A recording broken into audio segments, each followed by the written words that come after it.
आज मंत्री नहीं, नेता नहीं, उनके बेटे, उनके पीछे 35-40 कारों का काफिला चलता है। ये कहां से आया? ये पैसा कहां से आया? ये पैसा किसका है? अगर नेताओं के बेटे 35-40 कारों के काफिले के साथ चलेंगे तो उसमें पेट्रोल नहीं जल रहा, उसमें हमारा खून जल रहा है। पर अफसोस ये है कि बोलने वाले बहुत कम हैं। सुबह से शाम तक दरवाजे पर बैठे रहेंगे, चाटुकारिता करते रहेंगे कि एक टुकड़ा कोई फेंक दे, नेताजी फेंक दे, हम निहाल हो जाएं।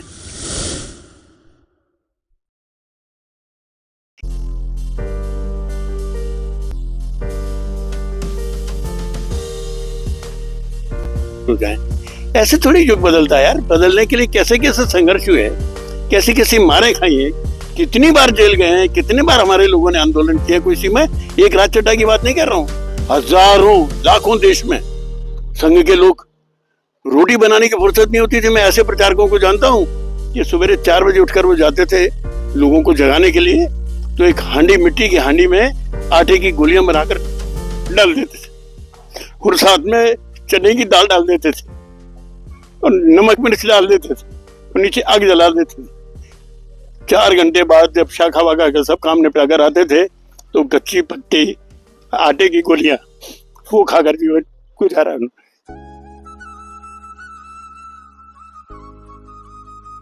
ये संस्कार मुझे अपने पिताजी से मिले, सच कहो और डरो मत।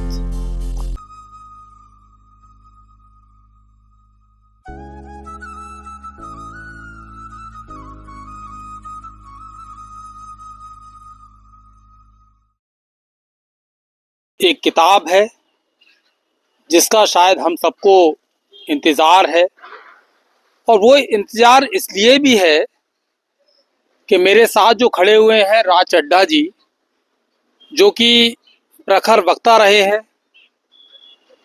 भारतीय जनता पार्टी के जिलाध्यक्ष रहे हैं, लेकिन बावजूद इसके उन्होंने तमाम सारी राजनीतिक संघर्षों, अपने राजनीतिक झंझावातों और जीवन के संघर्षों के बावजूद उनकी जो शैली थी, उनका जो आत्मसम्मान था, वो उन्होंने नहीं छोड़ा।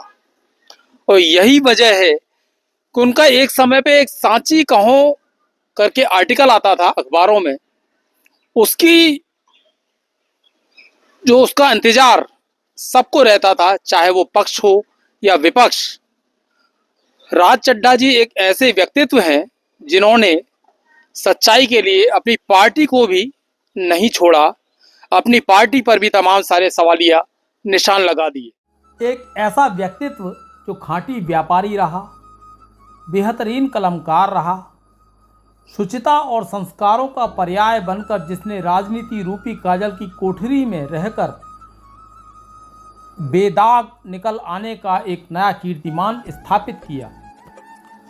राष्ट्रीय स्वयंसेवक संघ और जनसंघ से लेकर भारतीय जनता पार्टी तक नींव की तरह पार्टी की बुलंद इमारत को मजबूती प्रदान की, और अब अपनी उम्र के उत्तरार्ध में आकर प्रकृति, पर्यावरण, गोवंश के साथ जीव मात्र की सेवा में अपना जीवन समर्पित कर दिया। एक ऐसे ही व्यक्ति की कहानी आज हम आपके सामने लेकर आए हैं, जिन्होंने हर कीमत पर सत्यनिष्ठा की मिसाल कायम की। देखिए राज चड्ढा की आत्मकथा सुधियों की आधी सदी पर उंगली.in की खास रिपोर्ट। वर्तमान में एक बहुत बड़ा, कह सकते हैं, प्रकृति पर्यावरण से जुड़ा हुआ एक अभियान इन्होंने चलाया है, दाना पानी फॉर बर्ड्स।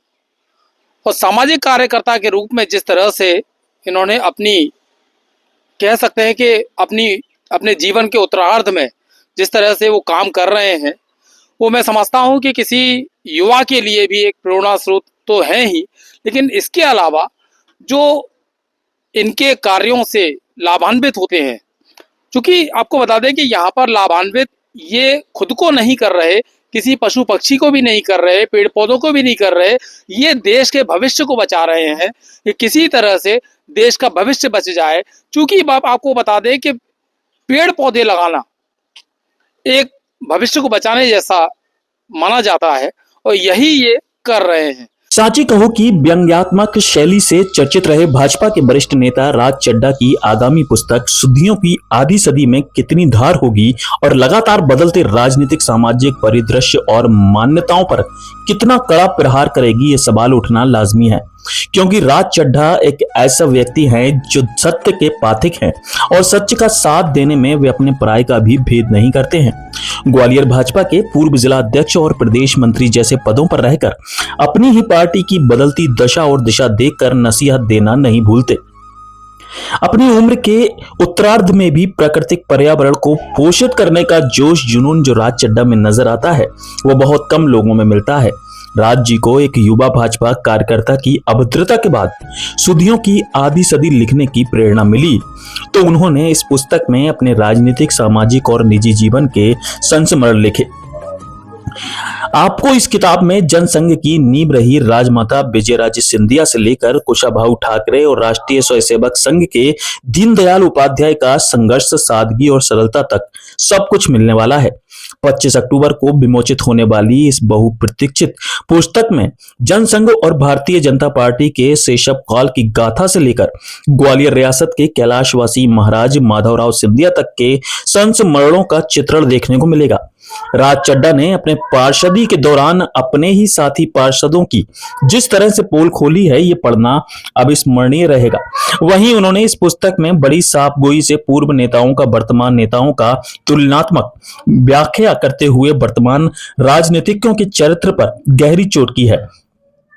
राज चड्ढा की आत्मकथा रूपी यह किताब समाज, राजनीति और देश के भ्रष्ट होते सिस्टम पर कड़ा प्रहार करने वाली है, जिसे पढ़कर लोग तिलमिलाएंगे, भड़केंगे, कल्पेंगे और साथ ही कुछ परेशान भी होंगे, क्योंकि यह सच है और सत्य कड़वा होता है और सच किसी को हजम नहीं होता है और हर किसी में इसे स्वीकार करने की शक्ति नहीं होती। तो फिर इंतजार कीजिए वरिष्ठ सामाजिक कार्यकर्ता और पर्यावरणविद राज चड्ढा की सुधियों की आधी सदी का। वहीं गौ सेवा की यदि बात की जाए तो गौ सेवा में भी दाना पानी फॉर बर्ड्स के माध्यम से जिस तरह से इन्होंने अलग अलग जगहों पर पूरे शहर भर में पानी की व्यवस्था की है गौवंश के लिए, अपने आप में एक बेहद अनुकरणीय है।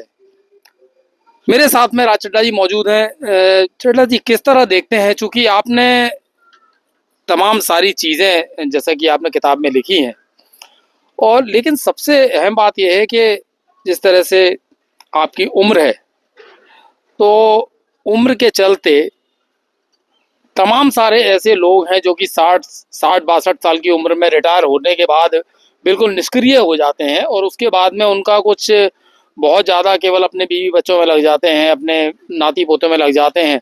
लेकिन आपने जिस तरह का क्षेत्र चुना है समाज सेवा, क्योंकि आपकी इससे पहले भी जो है राजनीतिक भूमिका तमाम सारी रही, अब क्या कारण रहा कि आपने, क्या वजह रही कि आपको किताब जो है इस तरह की लानी पड़ी आपको?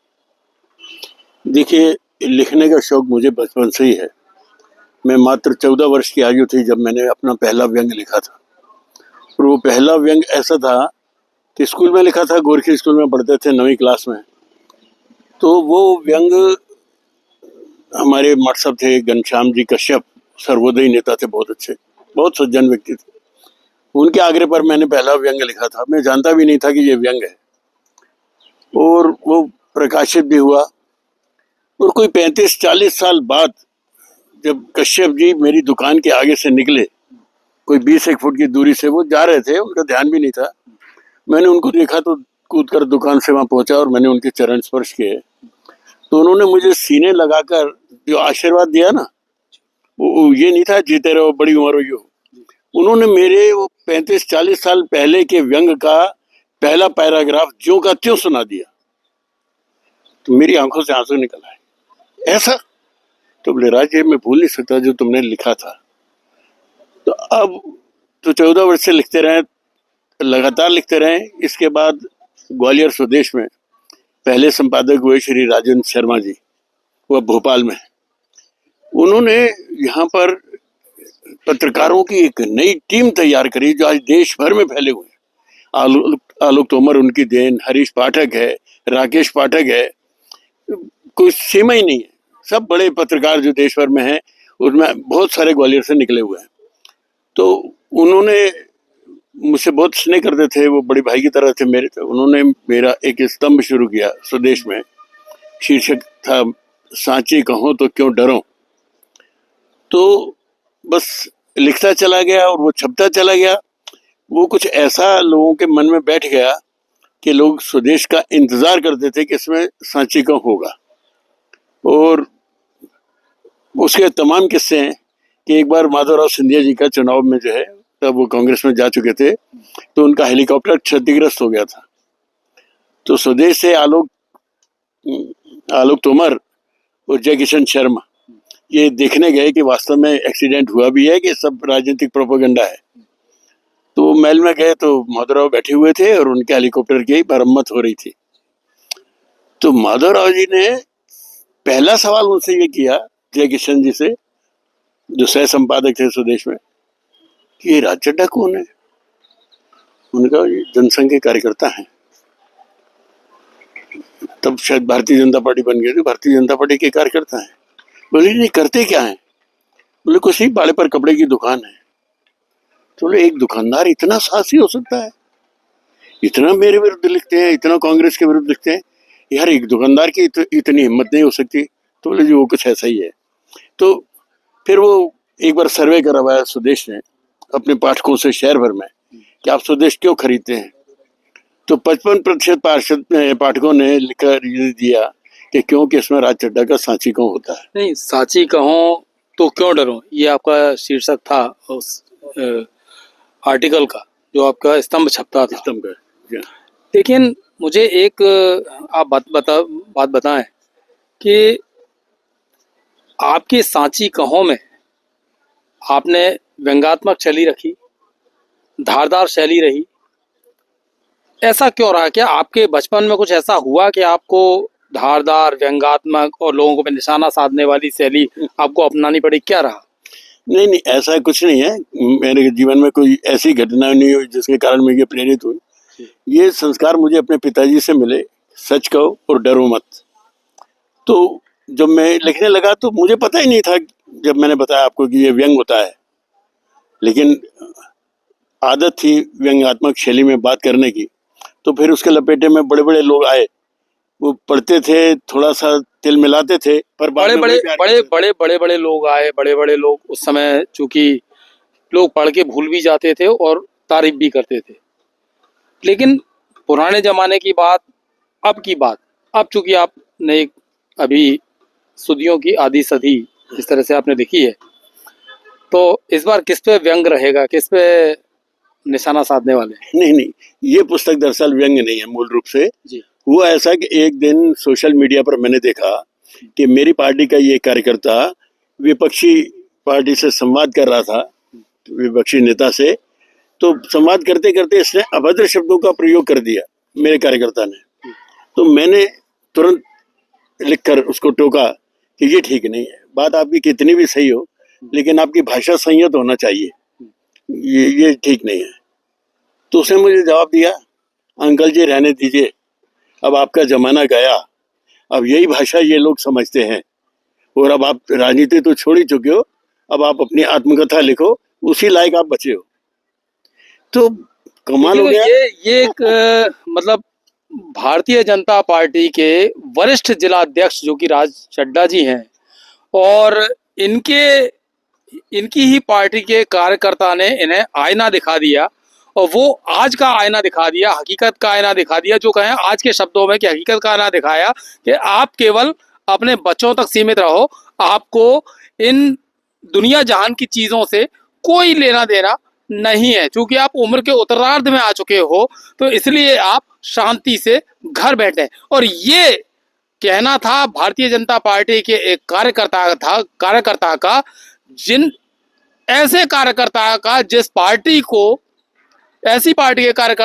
पार्टी को ऐसे लोगों ने अपने खून से सींचा है, ऐसे लोगों ने जिन्होंने अपने कपड़े तक धोए हैं, अपने हाथों से बड़े बड़े नेताओं ने, वो नेता थे जिन्होंने आपातकाल में लाठियां खाई, गोलियां खाई, तमाम सारी यातनाएं सही, तब जाकर इस पार्टी को खड़ा कर पाए। कितना दर्द हुआ होगा, कैसा आपको लगा होगा, क्योंकि अचानक से कोई युवा कार्यकर्ता एक वरिष्ठ असम्मान के साथ, अपमान के साथ ऐसा बोल दे, कैसा लगा? मुझे बुरा नहीं लगा, मेरे लिए तो वो प्रेरणा बन गया जी। कि उसने बता दिया मुझे कि सब सिलेबस बदल गया है, अब आपके जमाने का पाठ्यक्रम नहीं रहा, अब आप मेरे को उपदेश मत दीजिए, अब नए जमाने की पार्टी है, अब आपकी उम्र ऐसी हो गई, आप बैठकर आत्मकथा लिखो। तो मैंने सोचा यार आत्मकथा तो बड़े लोग लिखते हैं, कोई बड़ा भारी वैज्ञानिक, कोई बड़ा भारी उद्योगपति हो, कोई बड़ा भारी लेखक हो, या कोई नेतागिरी में रंग से राजा बन गया हो, वो आत्मकथा लिखे तो समझ में आता है। मैं तो जैसा 50 साल पहले था वैसा ही आज हूँ, मेरी आत्मकथा में क्या होगा। पर फिर मैंने सोचा यार आत्मकथा नहीं लिख सकता तो यार संस्मरण तो लिख सकता हूँ ना। 50-60 साल में मैंने क्या देखा, कहाँ से पार्टी कहाँ पहुंची, वो किस तरह पहुंची, कैसे रात भर अपने हाथों से पतंगी कागज काट कर और हम बाड़े पर झंडियां बनाकर टांगते थे, और सवेरे लोग देखकर हैरान हो जाते थे कि रात ही रात में ऐसा। वो भयंकर सर्दी, मोर बाजार के बिजली घर से बड़ी नसैनी चोरी करके लाते थे कि कोई पकड़ ना ले, फिर बड़े बिजली के खंभे बाड़े के उनके ऊपर चढ़ जाना, और भयंकर सर्दी में वो ऐसे होते थे जैसे बर्फ जैसे खंभे हैं, लेकिन जोश ऐसा था कि रात से सुबह हो जाती थी। और पहली बार तब हमने, मुझे अपनी याद में, तब सूर्योदय हमने देखा था कि ऐसे सूर्योदय होता है, क्योंकि रोज तो अपने आराम से उठना। तो ऐसे मजा था एक काम करने का, और अपने हाथ की झंडियों का जो प्रभाव था ना, वो मतदाता पर आज के 1 करोड़ रुपए के पंडाल से ज्यादा है।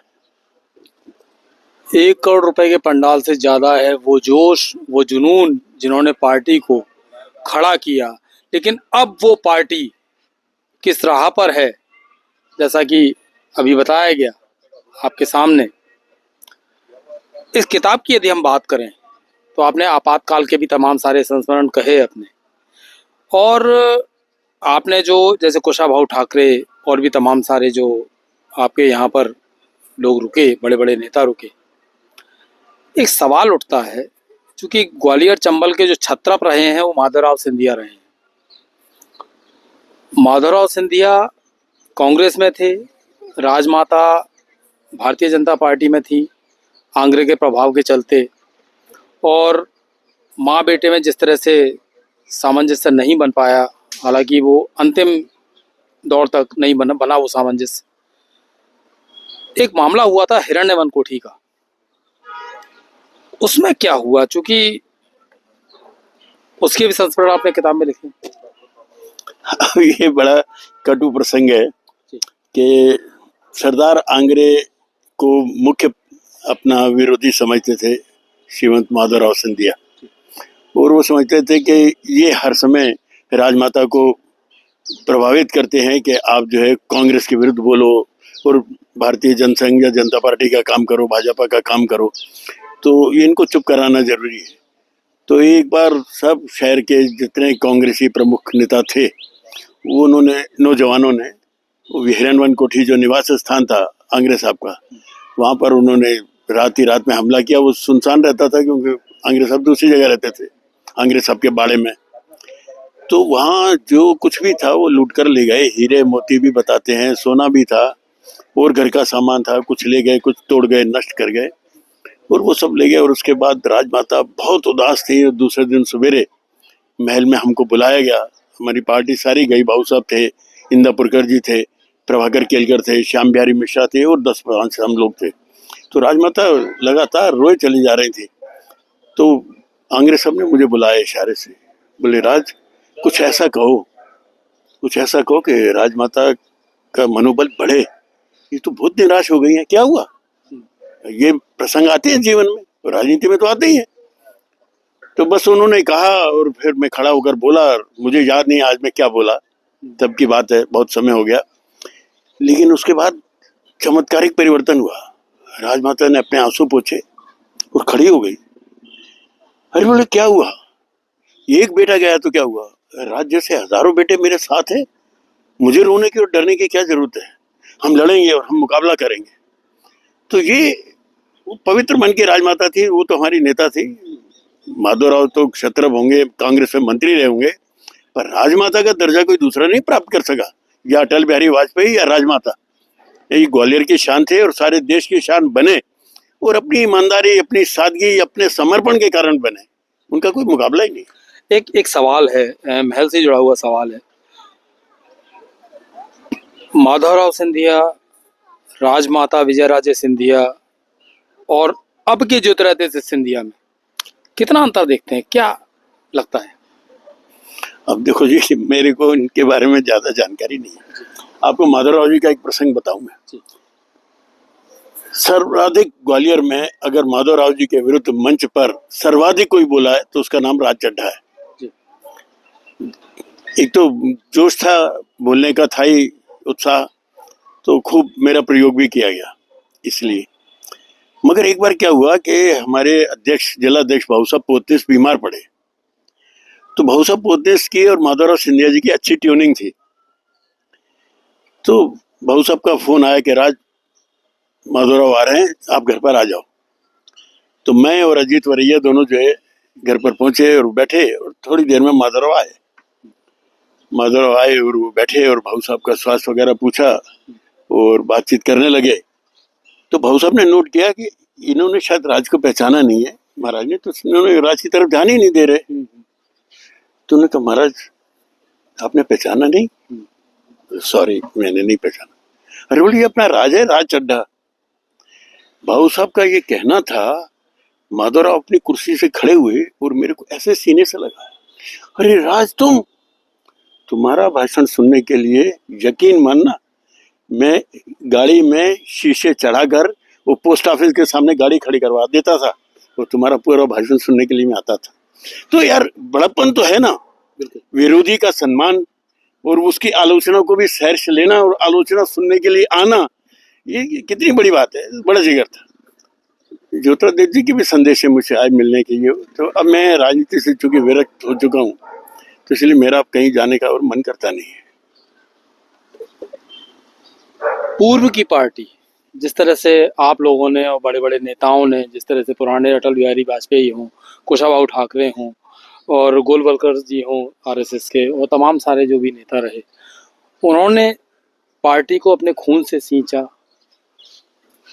एक वक्त की रोटी खाकर उन्होंने तमाम सारी यातनाएं झेलकर, तमाम सारी प्रताड़नाएं झेलकर, सरकार के खिलाफ खड़े रहकर, एकजुट रहकर, और सरकार के हर मुद्दे को, जो जन विरोधी नीतियां थी उनको, उनके खिलाफ जो है खड़े रहकर पूरी ताकत से उनका सामना किया। और अब चूंकि इस मुकाम पर पहुंची पार्टी के, अब केंद्र में भी सरकार है, राज्यों में भी सरकार है, लगातार पार्टी का जो ग्राफ है वो लगातार बढ़ता गया। तो पूर्व की पार्टी और अब की पार्टी में, चूंकि पहले धन बल नहीं था लेकिन जनबल काफ़ी था आप लोगों के अंदर, जिस तरह से पूरी ताकत से आपने शक्ति से वो किया, अब की पार्टी में क्या अंतर मानते हैं, पूर्व की और अब की? देखिए, अंतर केवल पार्टी में नहीं है, अंतर समाज में है, हर क्षेत्र में है। पुरानी व्यवस्था, पुराना रहन सहन, पुराने सोच विचार, वो धीरे धीरे बदलते गए हैं। आप फिल्में देखिए, आप पुरानी फिल्में देखिए, उनमें उनकी कलाकारी देखिए, उसका मैटर देखिए, जिस विषय पर फिल्में बनती थी, प्यासा जैसी फिल्में जो बनती थी। तो आज के ज़माने में तो बुरी तरह से फ्लॉप हो, पर उस समय वो सुपर हिट हुई, क्योंकि वो एक सोच का प्रतिनिधित्व करती थी, उस समय के समाज का प्रतिनिधित्व करती थी। अब बहुत फास्ट हो गया है, अब तो डोमिनोज का पिज़्ज़ा चाहिए, समझिए, अब तवे की रोटी नहीं चाहिए।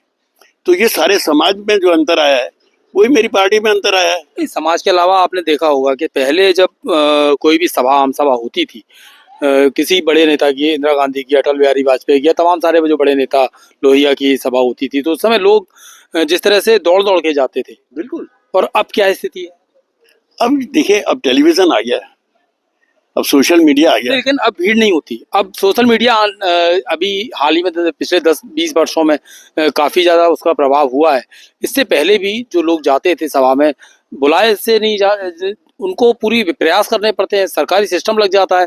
और इसके अलावा जो कह सकते हैं कि मतलब बाकायदा उनको दिहाड़ी पे लाना पड़ता है, ये भी एक बड़ा मामला देखने को आया है। देखो साहब, एक बात सुनिए, एक तो चरित्र बोलता है जी। आपका अगर चरित्र है तो मेरा मस्तक नत है, फिर मैं आपको ढूंढूंगा कि आप किस गली में छुपे हो। और अगर मेरे मन में आपका सम्मान नहीं तो आप सामने से निकल जाओगे, मैं नमस्ते नहीं करूंगा। वो अटल जी का भाषण सुनना, उसमें अटल जी का सारा व्यक्तित्व, केवल भाषण शैली नहीं, अटल बिहारी है ये देश के भविष्य की आशा है, ये सोचकर लोग अपनी माँ को, बीमार माँ को अस्पताल में छोड़कर भी भाषण सुनने आते थे कि माँ मैं अभी आया घंटे में अटल जी को सुनाऊं। तो वो चमत्कारी व्यक्तित्व था यार। अब हर मतलब आप मानते हैं कि जिस तरीके से आपने बताया कि पुराने नेताओं का चरित्र और अब के नेताओं के चरित्र में जमीन आसमान का अंतर है। आम आदमी के चरित्र में भी उतना ही अंतर है। नहीं, आप बताए ना नेताओं के बराबर है। आप सोचो ना, मैं आपको एक बात बताऊं, मैं पार्षद था तो मुझे लगा कि 3 4 5 पार्षद गड़बड़ कर रहे हैं। शहर के चारों कोनों में जो सरकारी शौचालय बने हैं उन पर उन्होंने कब्जा कर लिया है और वहां पर दुकानें बना दी हैं, और दुकानों के किराए खा रहे हैं।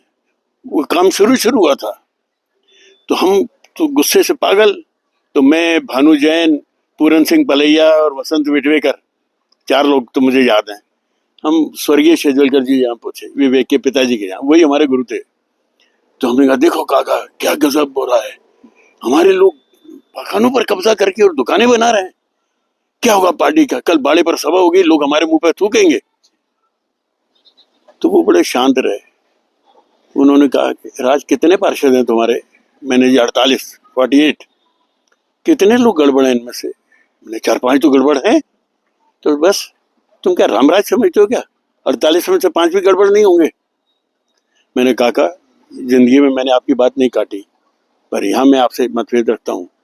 अगर इन 5 का इलाज नहीं हुआ तो कल 48 बेईमान हो जाएंगे, उनमें से मैं भी होऊंगा, क्योंकि मेरे भी बाल बच्चे हैं, मेरे को भी वैसे की जरूरत है। अब वो बस फिर बिगड़ता ही चला गया खेल। आज आप 5 ढूंढिए पूरे सदन में कि कौन है जो बिल्कुल 100 टन खरा है, शायद मिल जाए। ये बहुत बड़ी बात कही है कि सांची कहो तो क्यों डरो, उसके जनक है राज चड्ढा। और अब सुधियों की आधी सदी का आप इंतजार कीजिए कि किस तरह से उसमें व्यंग्यात्मक शैली होगी या कितने खुलासे होंगे